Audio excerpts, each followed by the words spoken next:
রথযাত্রা হচ্ছে মিলনের উৎসব। হ্যাঁ, সেই দিন ভগবান ভক্তদের কৃপা করবার জন্যে পথে নামেন। প্রভু জগন্নাথ হচ্ছেন পরম ব্রহ্ম, তাকে আপনি যেভাবে ভাববেন তিনি তাই। আর আমাদের সনাতন ধর্মের সমস্ত দেবদেবী, সমস্ত সম্প্রদায় যে আছে, শাক্ত, সৌর, বৈষ্ণব, গানপত্য, সমস্ত মিলন, এমনকি যারা নিরাকারে বিশ্বাস করেন, সবার মিলন হচ্ছেন প্রভু জগন্নাথ। আর আমরা দেখি অন্য অন্য পুজোতে মন্দির থেকে পুজো হয়, কিন্তু ঠাকুর বাইরে আসেন না। এই একমাত্র প্রভু জগন্নাথ, যিনি ভক্তকে কৃপা করবার জন্য আসেন, এবং তিনি তার মধ্যে সৎ। তিনি একাধারে তান্ত্রিকের কাছে তিনি কালী, বৈষ্ণবের কাছে তিনি শ্রীকৃষ্ণ, গানপত্যের কাছে তিনি গণেশ, শৈবর কাছে তিনি বিমলার প্রতি ভৈরব, আবার তিনি সূর্য। তো সেই জগন্নাথ দেবের মধ্যে আমরা সমস্ত ভগবানের সমস্ত প্রকাশ আমরা দেখতে পাই। আর আজকের দিনে আর উল্টো রথ, যেটা আমাদের পুনর্যাত্রার দিনে প্রভু নামেন মানুষকে কৃপা করার জন্য, ভক্তকে কৃপা করার জন্য। সৈকতদা, আরেকটা প্রশ্ন, যেটা হচ্ছে আপনাদের বিশ্ব হিন্দু পরিষদের মেন জেলা অফিস বারাইপুরে এতটা এটা আমাদের রাজনৈতিক, হ্যাঁ, ওইটা নিয়ে একটু যদি বলেন যে এতটা ডিস্টেন্স আপনার কাজ করতে আপ ডাউনে। আজকের দিনে তো আমার এই বিষয়ে বলার উচিত নয়, যেহেতু আমি রাজনীতির বাইরেও একজন সমাজকর্মী, এবং আমাদের এইখানে এই রথ এই নিয়ে প্রায় 35 বছর চলছে। তাও আপনি এই বিষয়ে প্রশ্ন করছেন বলেই বলছি যে আমাদের এই যে টালিগঞ্জের বিধানসভা, এখান থেকে কার্যকর্তাদের 30 কিলোমিটার দূরে বারুইপুরে যাওয়া আসা করা, রাজনৈতিক কাজকর্ম চালানো, বিশেষত নির্বাচনের সময় প্রচণ্ড সমস্যা হয়।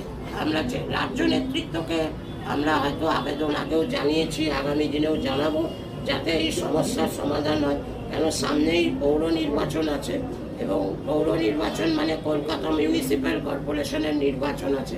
সেই নির্বাচন কলকাতার দ্বারা পরিচালিত হওয়াটাই সমীচীন।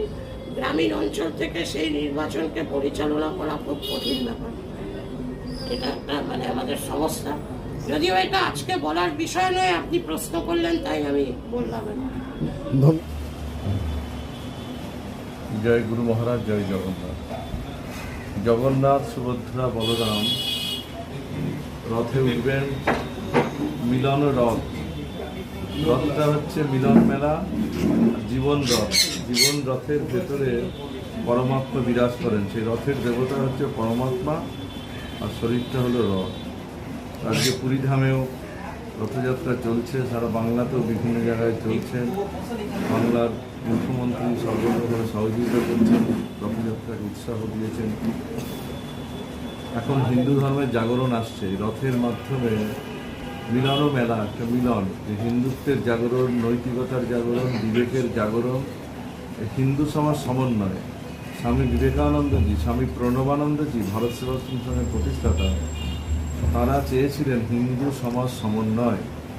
আমরা অনেক ঘটনা জানি ঐতিহাসিক, যে মুচি, মেথর, হরিজন, আদিবাসী সকলে রথের দড়ি স্পর্শ করলেই রথ চলেছে। কেমন সেই সমন্বয়ের মেলা, সব হিন্দু ধর্ম সমন্বয়ের উৎসব, মেলা, পূজা সবই হিন্দু সমাজ সমন্বয়ের জন্য এই মিলন, মহাজাগরণ, মহামিলন, মহাসমন্বয় অনুষ্ঠিত হবে এই রথযাত্রার মাধ্যমে। আপামর হিন্দু সমাজ তারা একত্রিত হয়ে রথের রজ্জুতে টান দেবেন। ভগবান জগন্নাথ, বলরাম, সুভদ্রাকে নিয়ে তারা গন্তব্যস্থলে নিয়ে দেখে আসবেন। আমাদের জীবন রথ তাই, যে লক্ষ্যে পৌঁছাতে হবে। লক্ষ্যে পৌঁছানোই হচ্ছে রথের উদ্দেশ্য, যে নির্দিষ্ট লক্ষ্যে পৌঁছানো। আজকে রথযাত্রা সার্থক হয়ে উঠুক। আজকে আমরা সৈকত বক্সী মহোদয়ের বাড়িতে প্রতি বছরই রথযাত্রা হয়, এবছর আয়োজন করেছেন আমি স্বামী দিব্য জ্ঞানানন্দ, ভারত সেবাশ্রম। ধন্যবাদ। আজকে আমাদের মুক্তির দিন।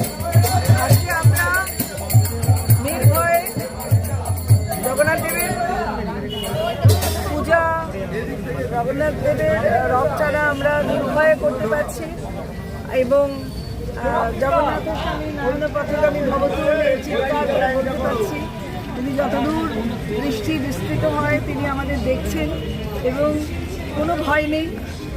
কোনো কিছু নেই।